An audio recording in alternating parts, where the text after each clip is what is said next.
They called her the ugliest girl in the class. They laughed at her, shamed her, and swore she would never belong. And now, years later, the same people who tormented her thought they could humiliate her again at the high school reunion. But they had no idea who she had become. No idea that Maricela Grant, the girl they once mocked, was about to arrive in a $30 million Rolls-Royce La Rose Noire Droptail and change everything. Before we dive into Maricela's story, I want to connect with you for a second.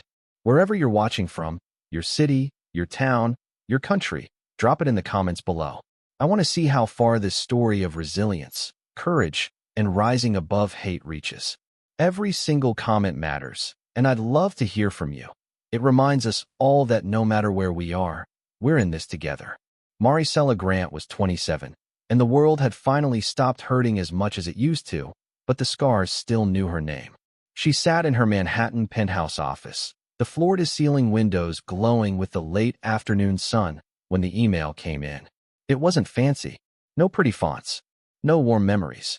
Just a plain white invitation from the Roosevelt High Class of 2014 Reunion Committee. And right under her name, in the RSVP section, was a single laughing emoji. Her chest tightened. She didn't need a signature to know who sent it. Sable Ronan and her crew had always signed their cruelty with laughter. Back in Maryland, they used to chant "Ugliest girl in class" down the hallways as if it were her legal name. They'd whisper about her dark skin, her wide nose, her clothes that came from thrift stores. Teachers heard, but pretended they didn't. Maricela had survived that by disappearing into books, tech forums, and late-night coding marathons that were the only spaces where nobody judged her face. She had worked her way to New York, then Miami, then California, building her small wellness tech app into a multi-million-dollar empire before anyone even realized the ugliest girl in class had left. Now they wanted her back. She clicked the email again, zooming in on the laughing emoji as if it were evidence from a crime. Her hands shook, not from fear, but from something hotter, something sharper. The past had claws, and it was trying to drag her backward. She leaned back in her leather chair, eyes narrowing. The skyline glittered, cold and metallic, like a crown she had forged herself. She'd worked nights in basements, slept in co-working spaces, and built everything from nothing. Nobody had handed her grace. She'd earned it claw by claw. Her assistant, Reed, an earnest young guy with a nervous smile, stepped inside. "Miss Grant, the Droptail is fully detailed. Chauffeur says it'll be ready anytime you are." The words hit her like a drumbeat. The Rolls-Royce La Rose Noire Droptail. $30 million of craftsmanship and silence. The rarest of the rare. The kind of car billionaires whispered about. She swallowed hard. "Good," she said, voice steady. "Confirm it's Maryland route for Friday." Reed blinked. "You're actually going to the reunion?" Maricela stared at the email again. She wasn't the girl they once shredded for sport. She had rebuilt herself cell by cell. Stronger. Smarter. Untouchable. "Yeah," she said slowly. "I'm going." But beneath the steady voice, her heart beat fast, too fast. Memories rose like ghosts. Cafeteria tables flipping, her books thrown in toilets, Sable's voice whispering she'd never be beautiful enough to matter. Not anymore, Maricela told herself. Not again. She stood, closed her laptop, and grabbed her coat. The decision was made, but the air around her felt razor-sharp, alive with something dangerous. Under her breath, she whispered, "Let them laugh now." She walked toward the elevator, but before the doors closed, her phone buzzed. A text from an unknown number. "We can't wait to see you, Mari. This reunion's gonna be unforgettable." And then, another laughing emoji. The elevator doors slid shut as her stomach dropped. The past wasn't just calling. It was planning something. The morning sunlight in New York was soft, almost gentle, but it didn't touch the knot in Maricela's stomach. She stood in her walk-in closet, staring at the rows of gowns and suits, silk, velvet, satin, pieces worth more than her entire childhood home. Yet her hands trembled the same way they used to tremble in the cracked mirror of her high school bathroom, trying to straighten clothes that bullies would ruin by lunch. She pushed that memory away and reached for a deep crimson gown. Clean lines, strong shoulders, a color that looked like power itself. She held it against her body in the mirror, studying her reflection quietly. Her skin glowed. Her jawline was sharp. Her eyes were fierce. But deep down, A small voice whispered, "They still see the girl they broke." "No," she whispered. "They'll see the woman who healed." Her phone buzzed on the counter. A text from Reed. Droptail confirmed. "Washed, fueled, polished.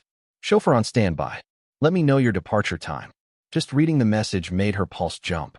The Droptail wasn't just a car, it was a statement. A story without words. A victory she had carved from every insult ever thrown at her. Still, cars didn't erase memories. She slipped on a robe and walked into the living room, where Aunt Clarice sat on the couch knitting with steady hands. At 63, Clarice was a soft-spoken hurricane, calm on the surface, unstoppable underneath. She had raised Maricela from age 7, after her mother passed, and her father disappeared into his own storms. "Come here, baby," Clarice said, patting the sofa. "You're pacing like a squirrel with secrets." Maricela let out a shaky laugh and sat beside her. The familiar lavender scent around Clarice made her feel 8 years old again, safe, small, held. "They invited me to the reunion," Maricela said quietly. Clarice didn't react at first. She finished a stitch, then looked up slowly. "Those same kids who made your life a battlefield." Maricela nodded. "And you're actually thinking of going?" "I'm not thinking," she murmured. "I'm going." Clarice sighed and set the knitting down. "Revenge is a cold meal, sweetheart, and it never fills you up." "This isn't revenge," Maricela said, though it tasted a little like a lie. "It's closure." Clarice studied her with eyes that saw everything. "No matter what they do, remember, your life is bigger than their opinions." Maricela leaned her head on her aunt's shoulder. "I know, but did she?" Her phone buzzed again, this time with a notification from an old Facebook group she hadn't checked in years. Roosevelt High Class of 2014 Reunion Room. Her throat tightened as she clicked it open. The newest post was from Sable Ronan herself, the queen of cruelty. The girl who once cornered Maricela in the gym and told her she'd grow up to look like a nightmare someone painted wrong. Sable's post read, "Can't wait to see our old class legend. We've got something unforgettable planned for her. Stay tuned." Comments exploded with laughing emojis. Maricela's hands went cold. Unforgettable. Legendary. They weren't done with her. Not even close. The drive from New York to New Jersey was short, but for Maricela, every passing mile felt like a step backward through time. The skyline faded behind her, replaced by quiet highways, old brick buildings, and the heavy air of memories she wished she could burn.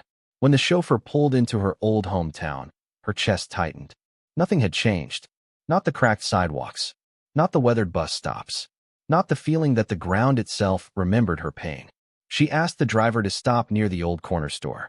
She stepped out slowly, breathing in the familiar scent of asphalt and fried chicken from the deli next door. This was where Sable and her crew once circled her after school, teasing her for her dark skin and calling her Midnight Mistake. She'd gone home crying, hiding her tears so Aunt Clarice wouldn't worry. That day was the first time she learned that racism could wear the faces of classmates, not just strangers. Her fingers brushed the cold metal pole of the bus stop sign. It was the exact spot where someone had carved ugly MG into the paint. She remembered running her fingers over those letters when she was 14, wondering if they were right, wondering if she deserved it. She closed her eyes. "You're not that girl anymore." The chauffeur cleared his throat from the car. "Ms. Grant, weather's dropping. Want to head to the hotel?" "Not yet," she said softly. "I need a minute." She walked down the street until she reached a small cafe that didn't exist when she was young. The smell of fresh pastries and warm bread spilled into the chilly air, inviting, safe. Inside, she ordered a tea and sat near the window, watching the street she once feared crossing alone. The warmth of the cup soothed her hands. For a moment, she felt almost steady. That's when she noticed the little boy standing near the counter, lip trembling, wiping at his eyes. He couldn't have been older than 6. His coat was too thin for the weather. His small backpack drooped off one shoulder. Maricela approached him gently. "Hey, sweetheart. You okay?" He shook his head, cheeks flushed. I can't find my grandma." Her heart squeezed. "What's her name?" "Mrs. Baldwin," he whispered. Maricela guided him to a safe corner, asked the barista to call the front desk, and announced his name. While they waited, she sat with him, showing him pictures of funny animal memes on her phone until he giggled through his sniffles. When his grandmother rushed in, breathless and teary-eyed, The woman embraced Maricela tightly. Thank you. Thank you, child. The world needs more hearts like yours. Maricela smiled, warmth swelling in her chest. For a moment, the past quieted. But the peace didn't last.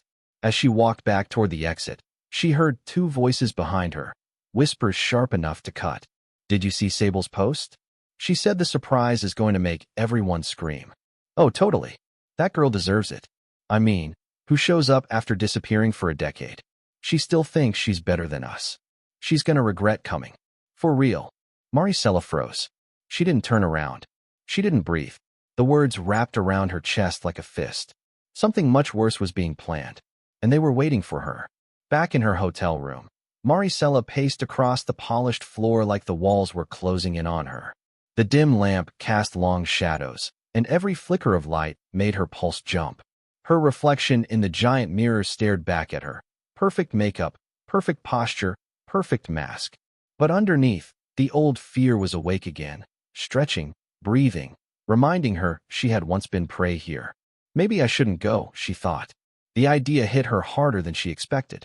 She'd flown across states, prepared for days, dressed herself in strength. And still, the little voice inside whispered, they're going to hurt you again. She sat on the edge of the bed, hands clasped tight. Her mind dragged her backward, back to the 7th grade classroom, the cold winter morning when she'd handed in her science project. She'd worked for weeks on it, writing every detail by hand, staying up late researching photosynthesis while Clarice slept in her recliner. She remembered placing it on the teacher's desk with shy pride. Mr. Barron barely looked at it. He glanced at Maricela, at her worn shoes, her frizzy braids, and sighed like she had inconvenienced him. Maricela, he said, tapping the project with a bored finger. Kids like you are not built for success. You're not going far with this level of effort. Try something simpler next time. Kids like you. She had felt the whole room stare at her, waiting for the punchline. Her cheeks burned until she had to look down at her feet. She remembered thinking, maybe he's right. Maybe I really can't become anything. But the memory didn't end there. Clarice had hugged her that night, pressing her tight. Baby, nobody gets to predict your future unless they're God himself. And last I checked, Barron ain't even close. Maricela breathed out slowly, letting that memory, that version of love, steady her shaking hands. No, she whispered. I'm not backing out. She stood up again, chin lifted. She was not the girl with the crumpled science project. She was a CEO, a millionaire, a creator of something meaningful. She had employees who depended on her, a company built on wellness and kindness, and a life carved from grit and late nights and patience. She wasn't running from ghosts. Not anymore. But just as she reached for her water bottle, her phone buzzed. A text from an unknown number. No name. No profile picture. Just a message that hit like a punch to the ribs. Don't show up. It'll get ugly. Her breath caught in her throat. Ugly. That word again, like the whole town had agreed it was stitched into her DNA. Her fingers tightened around the phone. She read the message again, the letters sharp like tiny knives. Someone didn't want her there. Someone was afraid. Or someone was making a threat. A cold chill swept through her spine as she lifted her head. The reunion wasn't just going to be painful. It was going to be dangerous. The morning of the reunion arrived with a sharp, cold stillness, like the air itself knew something was coming. Maricela stepped out of the hotel lobby slowly, each heel click echoing against the pavement. Parked at the curb was the Rolls-Royce Noire Droptail, shimmering like a jewel dipped in midnight wine. Its deep, obsidian red paint caught the weak sunlight and set it on fire. The chauffeur opened the door with a respectful nod. Ms. Grant, ready when you are. Ready. She wasn't sure she would ever be ready, but she slid into the passenger seat anyway. The interior smelled of rare leather and champagne wood. Luxury, so overwhelming, she still found it surreal. She hadn't grown up imagining cars like this. She'd grown up imagining survival. As the door closed quietly behind her, the world softened into a cocoon of silence. The car moved with a smoothness that made the city outside feel like a distant memory. She rested her head back, forcing her breath to steady. The road unwound beneath them, and her mind drifted, far from New Jersey, far from Bullies, far from reunion halls. It drifted to him, Elias Trenholm, the first investor who ever believed in her. She remembered sitting across from him in a tiny Miami cafe, hands shaking so badly she nearly spilled her coffee. She had shown him her prototype app on a cracked laptop screen, apologizing for everything: her appearance, her lack of business experience, even the background noise in the cafe. He had waved off every apology. "You're not here to impress me," he said. "You're here because you built something brilliant. And you're smarter than you think." Nobody had ever said that to her before. He'd written the check that same afternoon, smiling like he'd discovered treasure. "Go change the world," he told her. She had tried. Every single day since. The memory warmed her, a small ember in the cold pit of her stomach. "Miss Grant," the chauffeur said gently. "We're approaching the venue." She opened her eyes. The reunion hall was still a few blocks away, but the traffic had thickened strangely. Cars slowed. People walked toward the building in clusters, dressed in suits, gowns, cocktail dresses. Ordinary. Excited. Oblivious to the storm she felt building inside her chest. She inhaled deeply, straightened her gown, and tucked a curl behind her ear. She could do this. She could walk into that room and face the ghost she'd been running from for nearly a decade. "You're stronger than your past," she whispered to herself. The chauffeur turned down a narrow street where the hall entrance came into view and suddenly slammed on the brakes. Maricela lurched forward slightly, gripping the armrest. "What's happening?" He leaned toward the windshield. I don't know. They're everywhere." Her eyes widened. Crowds of people, cameramen, photographers, gossip bloggers, lined the sidewalk. Bright flashes burst like lightning, even from a distance. People held up their phones, yelling, pushing toward the curb. "Oh my God," someone shouted. "It's her. The Droptail is here." Another voice shrieked, "Get the shot. Get the shot before she passes." Her throat tightened. Paparazzi. Swarming. Shouting. Rushing toward the car like a tidal wave. Her heart thudded painfully as dozens of cameras turned directly toward her. Someone had told them she was coming. Someone wanted her exposed before she even stepped out. Flashes exploded like fireworks the moment the Droptail rolled forward again. The paparazzi swarmed closer, pressing against the barricades, shouting her name as if she were a celebrity walking into an award show. Maricela blinked against the sudden brightness, her pulse racing. She had expected cruelty, whispers, maybe a few stares, but not this. "Who tipped them off?" she muttered. The chauffeur shook his head. "It wasn't us. Someone leaked your arrival." Of course someone did. And she could guess exactly which bitter queen bee would love to make her the spectacle of the night. The car crawled toward the entrance, security guards rushing out to clear a path. Cameras pressed so close she could see fingerprints smudged on the lenses. Reporters shouted questions, each one louder than the last. "Maricela, did you bring the Droptail to show off? Are you planning a surprise tonight? How does it feel to return after all those rumors in high school?" Rumors. Right. The same rumors Sable spread like wildfire. "Don't answer anything," the chauffeur advised, opening her door. "Just walk in." She nodded, gathering the courage she had been stitching together since childhood, and stepped out. The cold air hit her like a slap, but she held her head high. The gown hugged her frame, the color radiant under the streetlights. She straightened her shoulders, letting the cameras capture a woman who refused to shrink again. Questions burst louder. Flashes followed her every step. But she didn't rush. She moved with calm, deliberate grace. Inside the lobby, warm light spilled across polished floors. Music thumped faintly from the ballroom ahead. She paused at the doorway, her heart pounding beneath her dress. This was it. She walked into the reunion hall. Every conversation died. Every back straightened. Every jaw dropped as dozens of former classmates stared at her with shock, so raw, it was almost comical. Maricela held their gaze. She was done hiding. Groups of people whispered fiercely to each other. Some stared at her car through the windows. Some pointed at her gown. And then there were Sable's friends, the same ones who used to snicker behind their hands, now blinking like they had seen a ghost. Then Sable herself appeared near the bar. Sable Ronan, with her glossy blonde hair, flawless makeup, and the same smirk she'd worn when they were teenagers. Only now, it looked strained. Like confidence cracked at the edges. Her eyes widened before she snapped them back into a practiced glare. Well, Sable said, stepping forward. "Look who finally crawled back." Maricela didn't respond. Silence was sharper. Someone murmured, "She looks like a movie star." Another whispered, "Is she actually rich?" Someone else hissed, "That car is worth what?" As she walked toward the center of the hall, pretending not to notice the stares, the whispers, the disbelief, her heartbeat slowed. She could do this. She could survive this room. She was surviving already. But then, as she passed the bar, a tall figure in a blue blazer stumbled forward. A drink slipped, too smoothly, too conveniently, from his hand. A splash of cold liquid flew through the air. It hit her gown in a sudden, soaking burst. Gasps erupted across the room. "Oh my God!" "Oops," the man said, not even pretending to look sorry. "Total accident."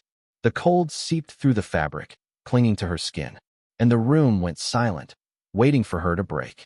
For a moment, the room felt like it tilted sideways. The cold drink seeped down the front of Maricella's gown, the deep crimson fabric darkening as liquid clung to it. 100 pairs of eyes watched her, hungry for a reaction, waiting for her to shrink, stutter, panic the way she did all those years ago. But she didn't give them that satisfaction. She inhaled once, steady and slow, letting the cold settle before she lifted her chin. "Excuse me," she said evenly, her voice cutting through the silence like a clean blade. She walked toward the restroom with measured steps, each one a refusal to crumble. Inside, the harsh fluorescent lights hummed overhead. She grabbed paper towels, blotting the stain with controlled movements. Her hands shook for only a second, just one. As she dabbed at the gown, a memory rose, uninvited, sharp as glass. Prom night.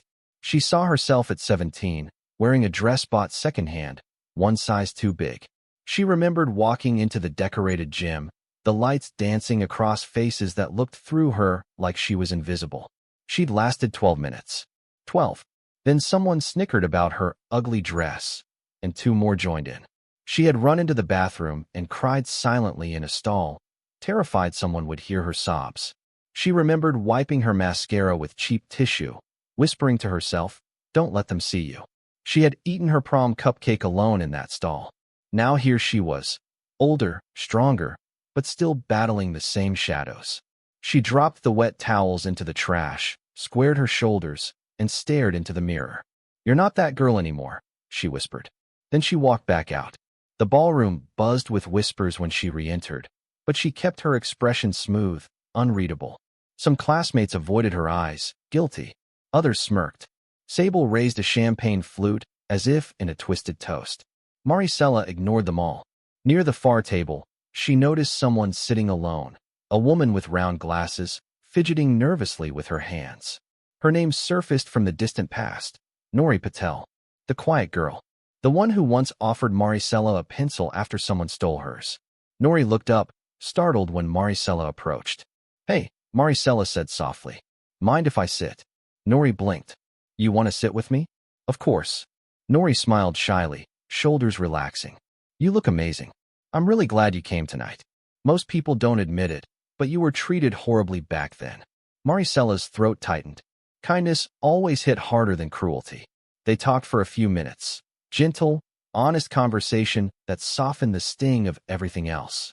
For a moment, the noise of the reunion faded, leaving just 2 grown women remembering the quiet corners they hid in as teens. But peace never lasted long in this hall. A sudden screech burst from the speakers, making everyone jump. Maricela turned sharply. One of Sable's friends, Grant Keller, the same boy who once tripped her on the stairs, was now gripping the microphone at the center stage. He tapped it twice, grinning with the confidence of someone who'd never been told no. "Ladies and gentlemen," he said, laughing, "we've got a very special award tonight." The crowd murmured. Grant's eyes locked onto Maricela's. "This one's for our old class legend, Maricela Grant," he announced, his voice booming. The room erupted into a mix of gasps and snickers as the spotlight swung toward her, and her pulse slammed like a drum inside her chest. For a heartbeat, Maricela didn't understand what she was looking at. Grant held a cheap trophy, plastic gold, the kind handed out at dollar store birthday parties. Someone had taped a paper label across the front. The letters were uneven, rushed, written in thick black marker. "Lifetime Ugly Achievement Award." The words punched the air out of her lungs. A stunned ripple moved through the room, part gasp, part nervous laughter, part cruel, delighted snickering. Sable clapped a hand over her mouth in mock shock. A few phones lifted, Already recording. Maricela couldn't move, couldn't breathe. Her fingers numbed, her pulse pounding so loudly she could hear it echoing in her skull. She felt 17 again, small, invisible, trapped in a bathroom stall with mascara streaking down her cheeks. Grant lifted the trophy higher. "Come on down, Maricela. You've earned it," he shouted, a comedian in his own mind. Her vision blurred around the edges. Not crying. Not here. Her chest tightened, as if someone were squeezing it in a fist. She willed her face to stay neutral, but she could feel the heat rising under her skin. A single laugh from the back corner cut through her, sharp and slicing. She tried to step back, but her heel caught the edge of the carpet. For a split second, she nearly toppled. Almost fulfilled their script perfectly, but she steadied herself just in time. Her breath hitched. Noire rose beside her, horrified. "Maricela, don't," she whispered. "You don't have to go up there." But the room had turned toward her like an audience, starved for cruelty. Their old, vile ritual. She felt the old instinct, to shrink, to disappear, to obey the gravity of humiliation pulling her inward. Her throat burned with the urge to break, to run, to scream. She stood rooted in place. Grant's smirk widened. "Don't be shy. You look great tonight," he said, the sarcasm dripping. "This is basically a glow-up award." Someone laughed so hard they choked. Maricela swallowed, her nails digging crescents into her palm. She forced herself to inhale, but her breath shook. Under the table, her knee trembled uncontrollably. The ballroom felt suddenly too hot, the chandelier lights too bright, her gown too tight around the ribs. A strange buzzing filled her ears. She fought the rising tide of panic slamming against her ribs like a storm surge. They were doing it again, taking her voice, taking her space, taking her air. Her mouth opened, maybe to speak, maybe to stop them, maybe to reclaim herself, but no sound came out. The humiliation pressed in on her like a closing vice. The crowd kept staring, some uncomfortable, some entertained, some eager. Grant extended the trophy toward her as if offering a corpse. "Come get your award, Maricela." Her breath stuttered. If she moved, she'd break. If she stayed, she'd shatter. The lights overhead flickered once. She blinked. A collective murmur swept through the hall as the chandeliers dimmed again, then sputtered fully, crackling. And then the room dropped into total darkness. The blackout lasted only a few seconds, but to Maricela it felt like the universe was holding its breath with her. When the lights blinked back on, the room erupted in scattered laughter and confused chatter. Then the projector flickered to life. A giant image flashed across the ballroom wall. Maricela's chest caved inward. It was her, 14 years old, braces too big for her mouth, acne covering her cheeks, hair frizzy and uneven from Sable's accidental scissors incident in gym class. Someone in the past had caught her mid-blink, eyes half shut, mouth slightly open. A cruel angle, a cruel moment, frozen in time. The most reposted photo of her from high school.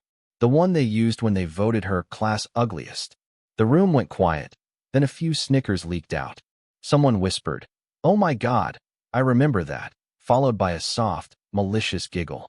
Maricela's throat felt scraped raw from the inside. Every instinct screamed at her to run, to hide, to make herself vanish like she had so many times before. Her fingers shook where they clutched her clutch bag. The photo stayed there, huge, humiliating, impossible to ignore. She breathed once, twice.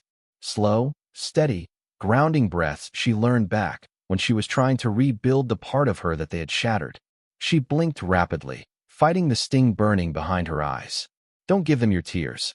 Not now. Not here." Noire looked ready to climb onto the table and smash the projector herself. "Say the word, and I'll flip the power switch," she whispered. Before Maricela could answer, a tall figure stepped beside her. "Hey," a soft voice murmured. She turned. Devin Holloway, one of the few who never bullied her. One of the few who sometimes offered his notes or sat with her during lunch when the cafeteria felt like a battlefield. Time had sharpened his features, but the same gentle nervousness lived in his eyes. "I didn't know they were going to do this," he said quietly. "I swear I didn't. This is messed up, even for them." Maricela swallowed hard, her voice thin. "It's fine. It's not." He hesitated, then lowered his voice further. "I should have stood up for you back then. I didn't. I was a coward." She blinked, caught off guard. "I'm sorry, Maricela. For everything. You didn't deserve any of it. His sincerity cracked something warm inside her, a tiny light in a suffocating darkness. She gave a weak nod. Thank you. For a moment, there was peace, brief, fragile, but real. A small island of humanity in an ocean of cruelty. But it didn't last. Because then Sable strutted to the front of the room, snatching the mic from Grant with a grin that hadn't softened in the slightest. The lights dimmed slightly, signaling another prepared event. All right, everyone. Sable chirped, fake excitement dripping from every word. Hope you enjoyed our little blast from the past. But don't worry. She pointed at Maricela with theatrical, poisonous flair. We've got a second surprise. And this one? Oh, it's going to be unforgettable. The murmur through the ballroom thickened as Sable's words lingered. Whispers morphed into laughter as someone leaned toward a friend. Did you see her car outside? Probably rented. Can't afford that for real. Another voice cut in. Who even drives a $30 million car just to show off? Maricela's jaw tightened. She didn't move. She didn't respond. She let them talk, let their assumptions roll over her like waves she had learned to surf through years of ridicule. A deep breath. She thought back to that tiny apartment in Miami, barely bigger than a broom closet. The cracked ceiling, the single light bulb that flickered constantly, and the hum of her old laptop as it overheated on her knees. She remembered coding until her eyes stung, fingers raw from typing through the nights, the smell of instant noodles filling the air. No one believed in her then. No one called her future tech CEO. Just Sable, just mockery, just the constant reminder that she was ugly, slow, not enough. But she had persisted. Every function she wrote, every line of code she debugged, every app prototype she pitched to skeptical investors, it all built toward this moment. The Droptail, the empire, the life she had fought tooth and nail for. Not for revenge, but to survive and thrive where they never thought she could. A soft smile ghosted across her lips. That apartment, that struggle, that determination, they had all led her here. She was unshakable now. But the room was still bristling. Sable and her crew clearly enjoying the power they imagined they held. A few glasses of champagne clinked. Some whispered. Others openly gossiped about how delusional it was to assume she could afford a car like that. Maricela didn't flinch. She let the moment stretch, letting them hang themselves in their own ignorance. Then the MC, sensing the tension, stepped forward, microphone lifted, and the room fell silent again. Maricela, he said, voice carrying across the hall, sharp with authority. Before we continue, we need some proof. A hush settled. Proof that the car outside is yours. You know, to clear up any rumors. All eyes were on her now, dozens of cameras pointing, phones ready to record the answer that would satisfy or humiliate. The ballroom was a pressure cooker. Maricela's pulse sped, but she kept her composure. She remembered the nights debugging lines of code, testing every function again and again, never giving up despite errors that crashed her program repeatedly. She had survived worse than this. Her hand rested briefly on her clutch, eyes scanning the crowd, catching Noire's supportive nod and Devon's quiet presence at her side. Her breath steadied. I suppose, she said calmly, her voice clear and even. You'd like to see documentation proving ownership. A few snickers broke the silence. Some still doubted. Some assumed she would flounder. The MC raised an eyebrow. Exactly. Let's see it then. Maricela reached into her clutch, fingers brushing the sleek card with the car's legal registration, insurance, and proof of purchase. A digital key to silence their ignorance. She didn't smile. She didn't hesitate. The ballroom waited, the tension tightening like a wire. And then a loud, mocking laugh came from the back corner. Sable, leaning forward, eyes glinting with mischief. Or maybe she's bluffing? Sable said, voice dripping venom. Maybe it's rented. Maybe it's fake. Maricela's lips pressed into a thin line, heart steadying. She held the documents in her hand, ready. But before she could speak, the MC leaned forward, microphone pointed directly at her, and the room held its collective breath. Go on, Maricela, he said. Prove it. Or we move on. The silence stretched, suffocating, as if the whole hall was waiting for a crack. And then, someone shouted from the back, another gasp rising, a hint of chaos ready to erupt. Maricela took a slow, deliberate breath, letting the tension settle into controlled calm. She didn't flinch at Sable's laughter or the whispers bouncing around the ballroom. Instead, she nodded toward the doors, letting the MC follow her gaze. "Outside," she said simply. Her voice was steady, almost soft, but carried the weight of authority. The crowd hesitated, curious, unsure, but they followed. Maricela led them through the hall and into the evening air. The cold hit their faces, but for once, the noise of the ballroom, the whispers, the snickers, the snide comments, was replaced by a stunned silence. And there it was, the Droptail. A single streak of light from the street lamp caught the deep, liquid red paint.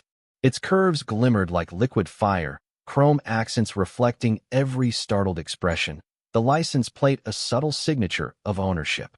People gasped. Phones lifted. Cameras flashed. Some of the whispers turned into audible astonishment. Sable's mouth fell open. She reached for her friends, as if to whisper something, but the words caught in her throat. Maricela stepped closer, her hands folded lightly in front of her.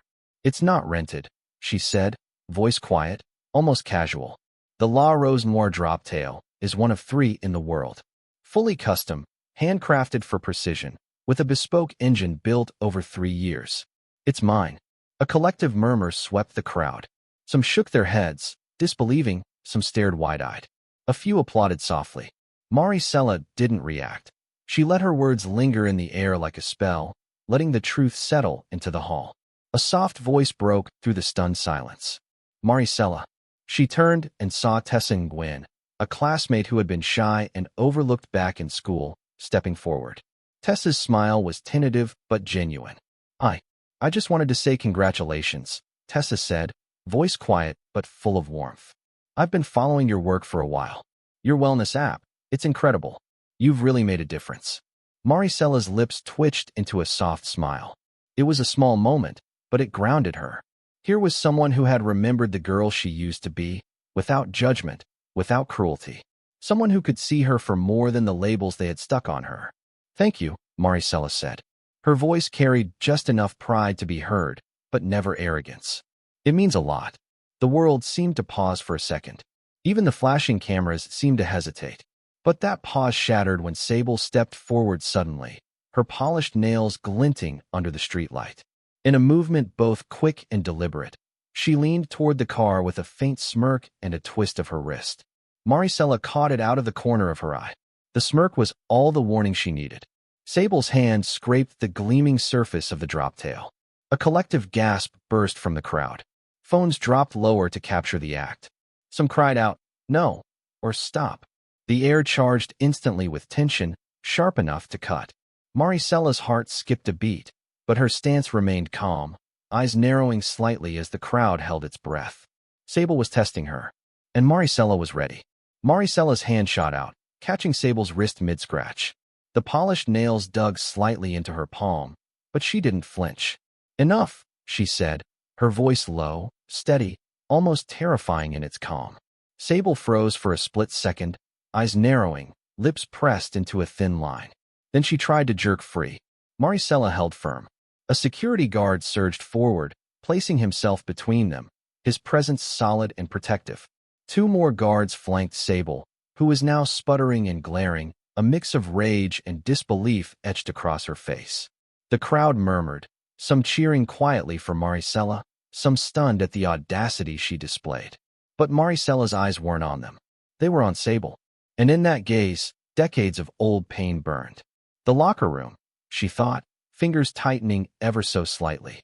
She saw it vividly. The middle school gym, the smell of sweat and bleach, the fluorescent lights flickering overhead. Sable had cornered her with a pair of scissors, cruel laughter echoing in the tight space.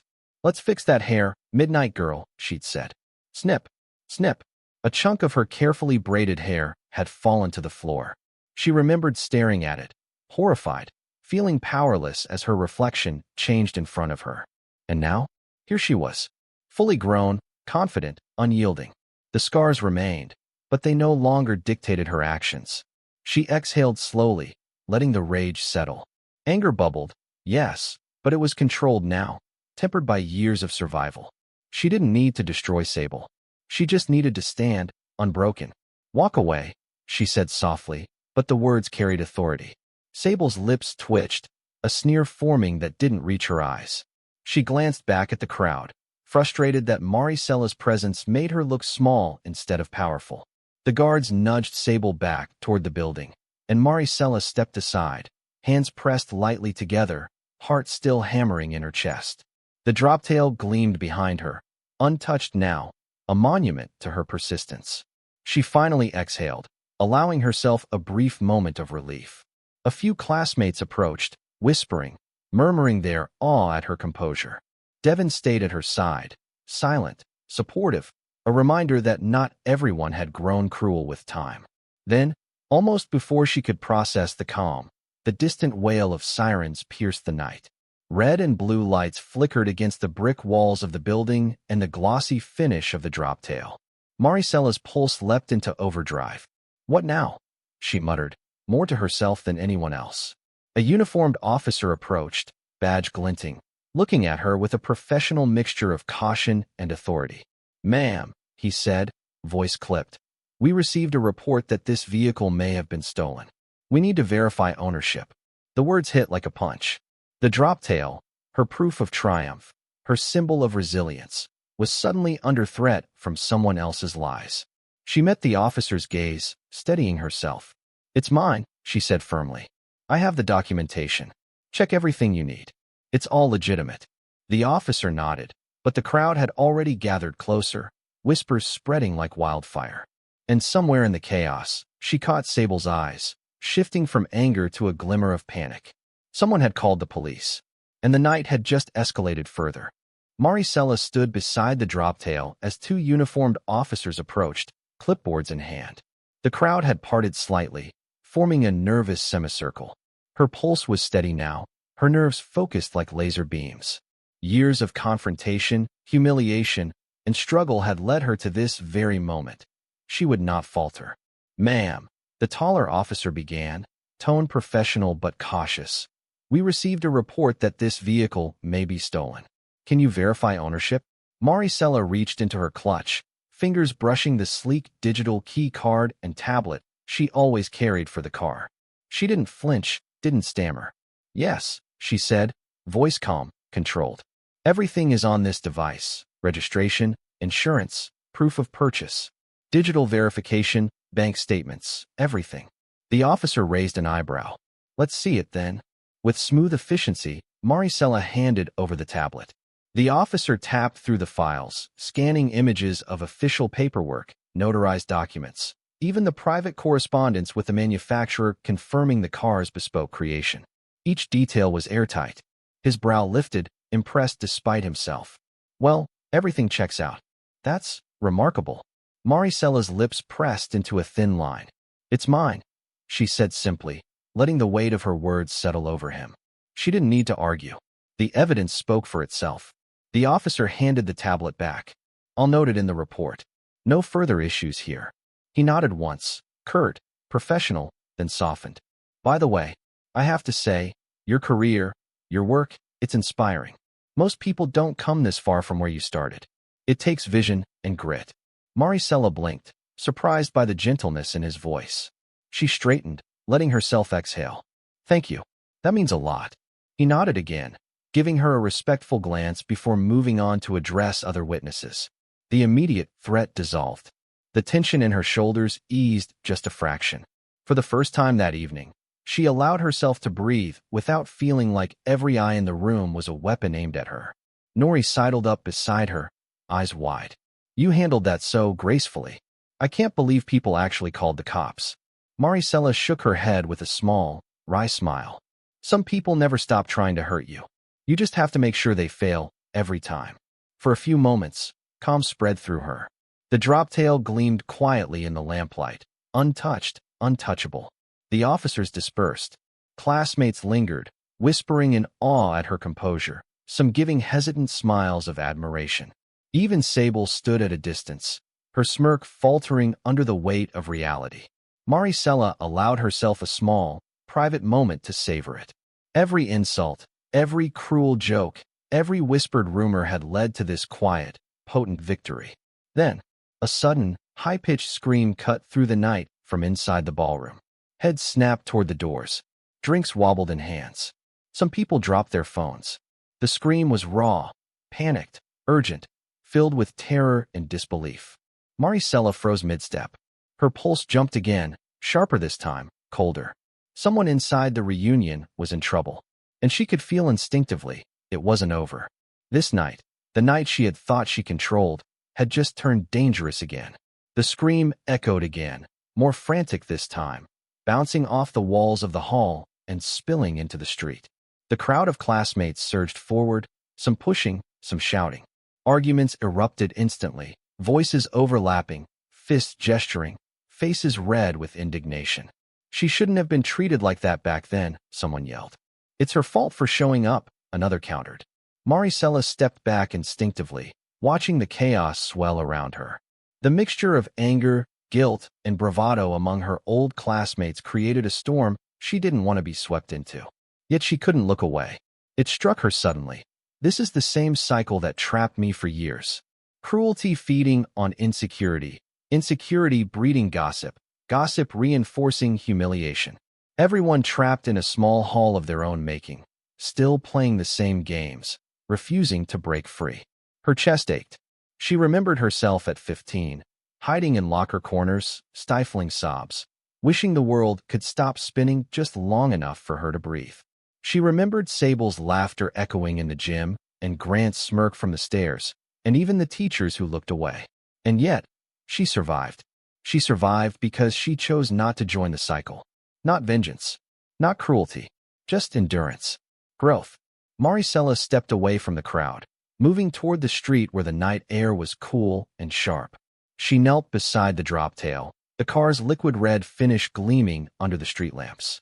She closed her eyes and breathed in slowly, letting the chaos of the reunion fade behind her. The noise became background. The flashing cameras became distant. Her pulse slowed. She imagined herself in her tiny Miami apartment years ago, knees on the cold tile, typing code in the flickering light of her old laptop. That girl had been small, uncertain, overwhelmed. Yet she had found focus, patience, and resolve. She had built something that mattered. Something real. She breathed again. Calm. Centered. Present. The city sounds wrapped around her, distant car horns, murmuring pedestrians, the low hum of life moving on despite chaos. For the first time that night, she felt untouchable, not because of wealth, not because of the car, but because she had survived herself. Then, her phone vibrated violently against her thigh. She glanced down, heart sinking before she even read the screen. A single text notification. From Aunt Clarice. Call me. Her fingers shook as she pressed the phone to her ear. The sound on the other end made her blood run cold. Maricela. Her aunt's voice was trembling, thick with tears, raw with fear. It's the house. They've broken in. They've vandalized everything. Everything, baby. I don't know what to do. Maricela's stomach twisted. She could hear the faint wail of Clarice's voice over the line, a sound she had never heard before, a voice breaking completely. The peaceful, meditative bubble she had built around herself shattered. The night she had fought to control, the chaos she had tried to withstand, it had found her again, stretching all the way to her home. And this time, it wasn't just the reunion. It was personal. Her hands tightened around the phone. Her jaw clenched. And she knew, in the cold pit of her stomach, that the night was far from over. Maricela drove through the night in a blur, the city lights of New Jersey fading behind her as the road stretched endlessly ahead. Her hands gripped the steering wheel so tightly her knuckles whitened. Aunt Clarice's voice, shaking and raw, replayed in her ears with every mile. They've vandalized everything. By the time she reached the quiet street where she had grown up, the calm suburban night offered no comfort. Her headlights swept over the familiar lawn, and then froze her entirely. The house was a nightmare painted in hatred. Red and black spray paint scarred the walls, ugly slurs mocking her skin, cruel words carved into the front door. Flowers her aunt had planted lay crushed in the grass. Windows were cracked. Her chest constricted, the air heavy, choking her. Maricela stepped out of the car, and the cold November wind stung her face. The smell of burnt wood from a toppled planter mixed with the acrid scent of paint. She felt it all, the weight of every insult, every laugh, every ugliest girl, chant come crashing back at once. And she broke. Sobs ripped from her chest, deep, raw, uncontrolled. She fell to her knees on the walkway, hands pressed to the ground as though the earth itself could absorb her grief. Tears streamed down her face, blinding her, washing over years of fear and rage and exhaustion. Maricela, a soft, familiar voice interrupted her storm. Her neighbor, Mrs. Latham, appeared at the edge of the yard, holding a flashlight in one hand and a thick wool coat in the other. The older woman's eyes were wide with horror at the sight of the vandalized house, and Maricela collapsed on the steps. "Oh, baby girl," Mrs. Latham said, kneeling beside her. She wrapped her arms gently around Maricela, letting the trembling young woman lean into her. "You're safe. You're here. You're okay." Maricela buried her face into the woman's shoulder, letting herself cry freely. The grief was fierce, unrelenting, but the warmth of Mrs. Latham's embrace gave her the tiniest sliver of grounding. They did this because of you," Mrs. Latham murmured softly, almost to herself. "Because they hate what you've become." Maricela pulled back slightly, wiping at her tears, her chest heaving. She looked at the house again. The cruel words, the destruction, and a mix of rage and sorrow flashed across her features. The fire in her veins, honed over years of cruelty and struggle, ignited once more. But before she could move closer, her foot brushed against something under the wrecked doormat. Curious, trembling, she picked it up. A single note. Handwritten. Jagged letters. Blood-red ink. "Go back to where you belong." Her hands shook violently as she held it, the words slicing through her like glass. The threat, the hatred, the intent, it was more than vandalism, more than an attack on her property. It was personal, and it made her heart beat faster, not with fear, but with resolve. Because Maricela Grant had survived worse. And she would survive this too. The next morning, Maricela returned to the house, determination hardening in her chest. The night's grief still clung to her, but now it was tempered by a sharp, burning resolve. She refused to let this moment define her, or allow hate to go unchecked. The police arrived quickly, taking careful notes, snapping photographs, and cordoning off the house. Maricela walked them through the damage, pointing out the slurs, the broken windows, the crushed flowers, and finally, the threatening note. Her voice was steady, measured, the same voice that had navigated hostile reunions and media scrutiny. "Whoever did this will be held accountable," she said firmly. "I want every bit of evidence collected. Cameras, fingerprints, anything that can identify them." The officers nodded, impressed by her composure. One of them, a young detective named Rivera, lingered slightly as the others worked. "Ms. Grant," he said quietly, "it's clear this wasn't random. Whoever did this wanted to send a message. But your cooperation and clarity, it'll help us catch them quickly." Maricela simply nodded, not needing to add more. Justice, she realized, was a patient form of empowerment. Filing the report was the first step. The rest would follow. By late morning, the officers had finished photographing and documenting the scene. Maricela sat at the kitchen table with Aunt Clarice, the soft aroma of chamomile tea filling the air. The house was quiet now, the chaos outside replaced with a tentative calm. Clarice poured the tea with practiced hands, setting a warm cup before Maricela. "I can't tell you how proud I am of you," she said softly, sitting across from her niece. "Not just for the reunion, but for standing here, now, handling all of this with your head held high." Maricela took a slow sip, savoring the warmth, letting the steam rise into her face. "I keep thinking about all the times I ran, hid, cried alone," she admitted. "But I'm learning that surviving isn't enough. I have to take action. I have to protect what I've built, and protect ourselves." Clarice reached across the table, squeezing her hand. "And you will, baby. But don't forget to breathe. Healing doesn't happen all at once. It's slow. You take it one step at a time, and one victory at a time." Maricela nodded, feeling a rare peace settle over her shoulders. For the first time in hours, she allowed herself to truly relax, trusting that support and patience were as essential as strength and rage. Her phone buzzed suddenly, jerking her from the quiet reflection. She glanced down, frowning. It was Detective Rivera. "Ms. Grant." His message read, brief and urgent. "We've processed the fingerprints on the vandalized property. I need you to see this." They matched someone from the reunion. Maricella's chest tightened, pulse quickening. The calm she had cultivated moments ago was replaced with a new surge of tension. Her fingers trembled as she scrolled through the evidence Rivera had attached. The person responsible, their identity, was closer than she had ever imagined. And this time, it wasn't just harassment. It was personal. She looked at Aunt Clarice, who met her gaze with quiet concern. "This isn't over," Maricela whispered. And she knew, with a certainty that filled her from head to toe, that it never would be until justice was fully served. Maricela sat in the living room, the late afternoon sunlight slanting across the floor, phone in hand.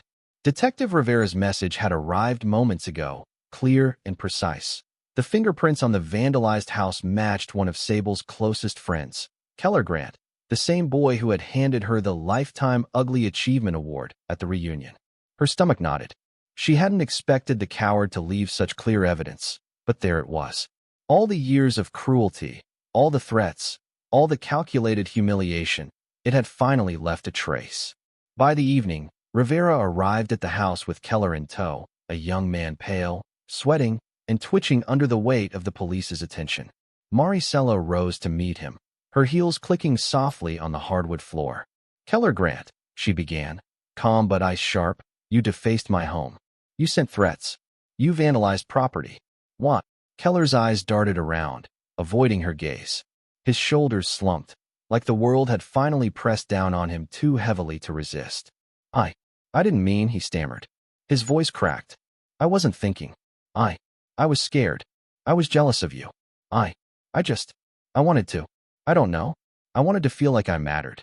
And Sable, she always she." Tears began streaming down his face. His bravado from high school shattered completely. His body shook. "I'm sorry.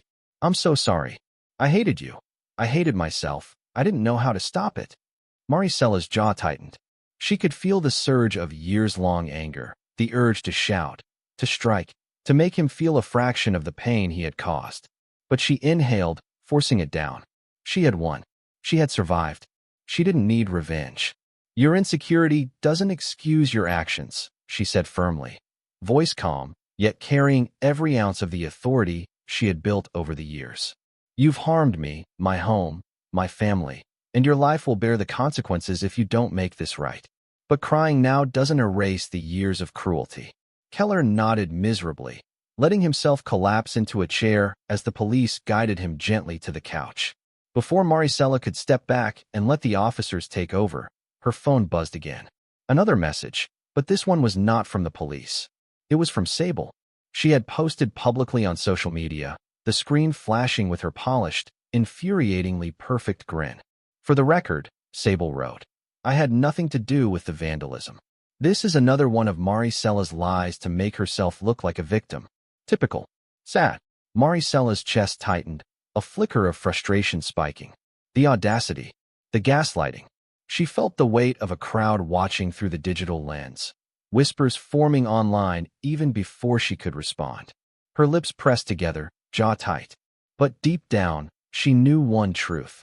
Sable could lie, smear, manipulate, but the evidence, the truth, was already spoken. And Sable's words, no matter how loud, wouldn't undo what Keller had admitted. Yet before Maricela could act, her phone buzzed again, another notification from the reunion's social media feed. And someone had posted a live video, capturing everything. By the next morning, the reunion scandal had exploded online. Tweets, posts, and stories flooded every platform. Maricela's Droptail, the vandalized house, Keller's confession, and Sable's denial. But instead of shame or ridicule, the tide of public opinion had shifted. Sympathy for Maricela poured in, thousands of strangers sending messages of support, admiration, and outrage on her behalf. "She's unstoppable," one post read.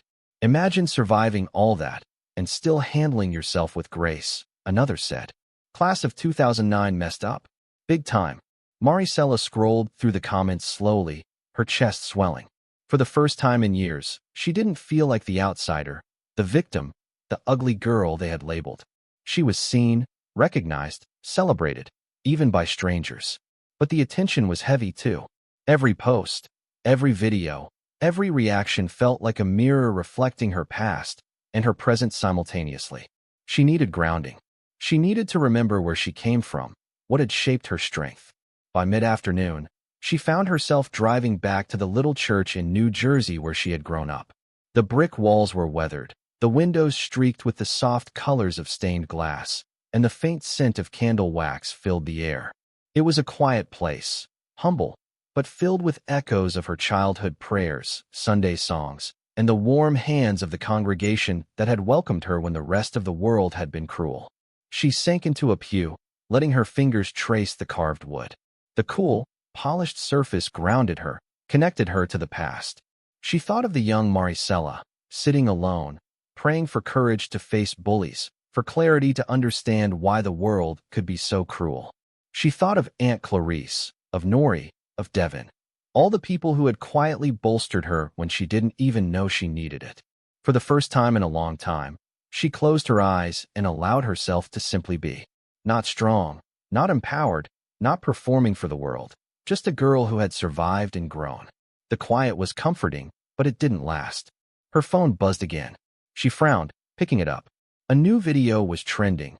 This one not from strangers, not from news outlets, but from an old account she recognized immediately. The video showed Sable, younger, sitting alone in what looked like her bedroom. Her voice was shaky, eyes wet. The caption flashed across the screen. "I can't keep lying.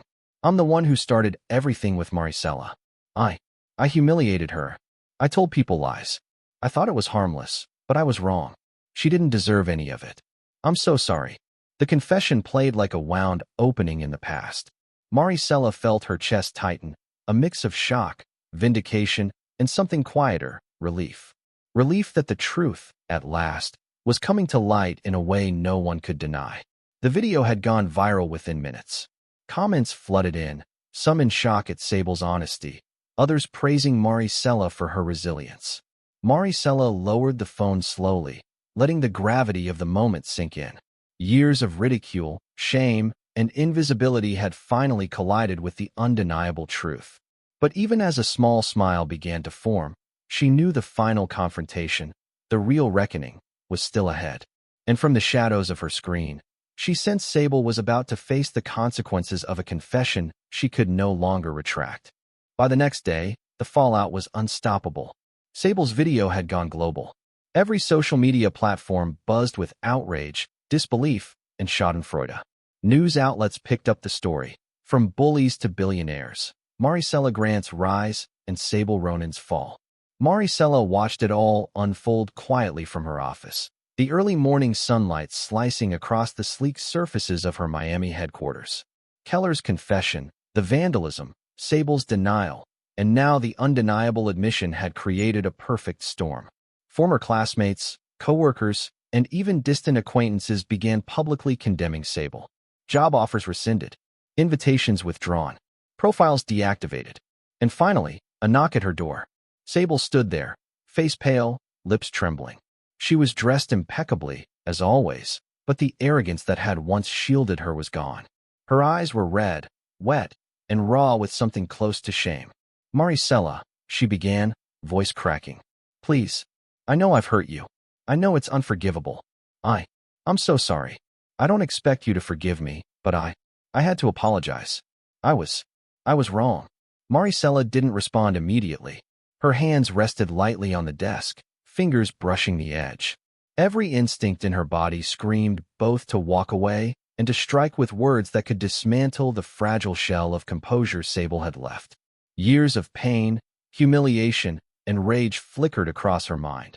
The prom night tears, the locker room hair snip, the awards, the vandalism, the threats.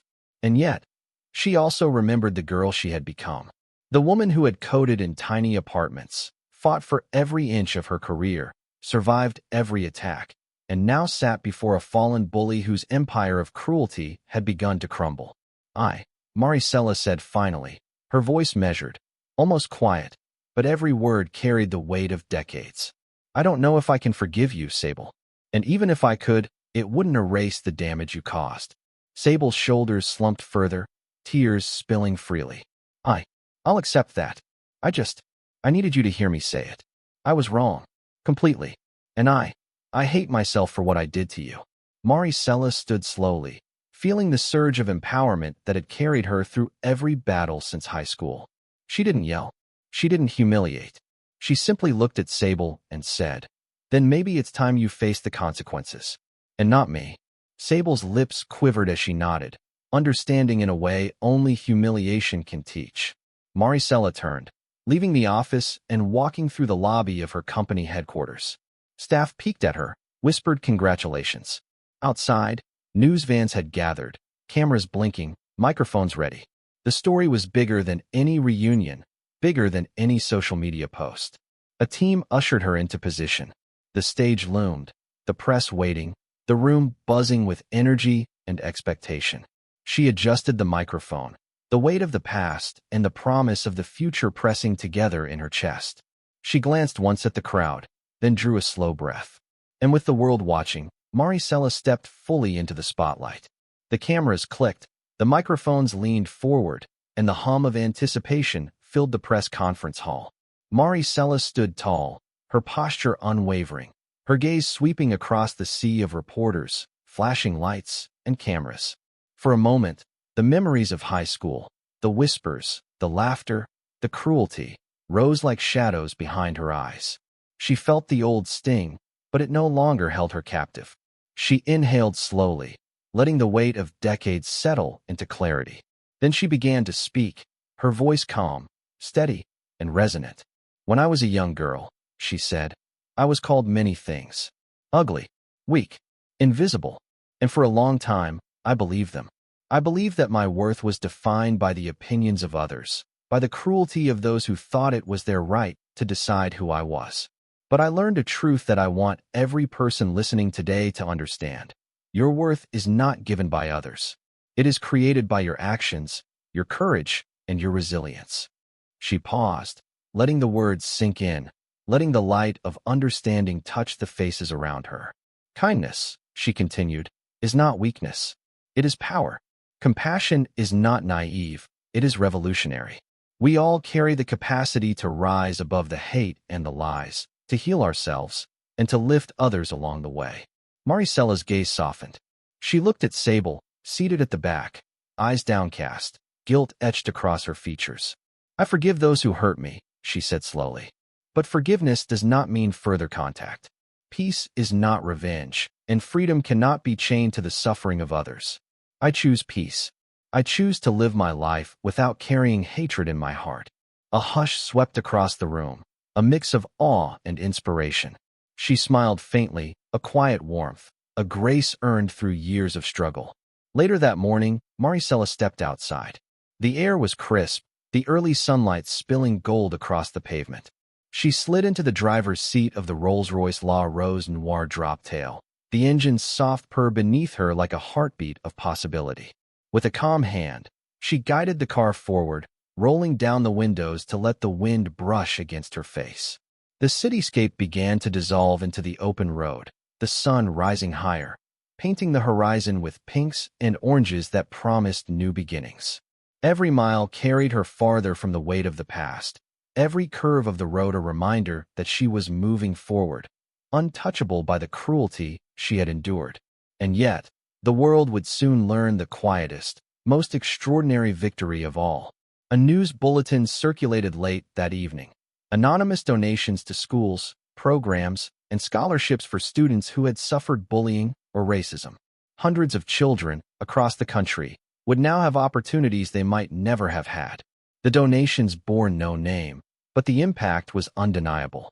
Maricela smiled softly as she read the reports. She hadn't sought revenge. She hadn't wanted recognition. Her triumph was in lifting others, in breaking cycles, in turning pain into hope. The Rolls-Royce glided into the sunrise, red paint shimmering like fire, a symbol not of wealth, but of survival, resilience, and boundless possibility. And for the first time in her life, Maricela Grant was free. The world saw the luxury, the power, the fame, but her true victory, the quiet, enduring legacy of kindness and courage, was hers alone. If Maricela's story moved you, hit that like button and share this video, because everyone deserves to see that resilience, kindness, and courage can overcome cruelty. Comment below, what would you do if you were in her shoes? And don't forget to subscribe for more real, powerful stories that inspire, challenge, and remind us that strength comes from within.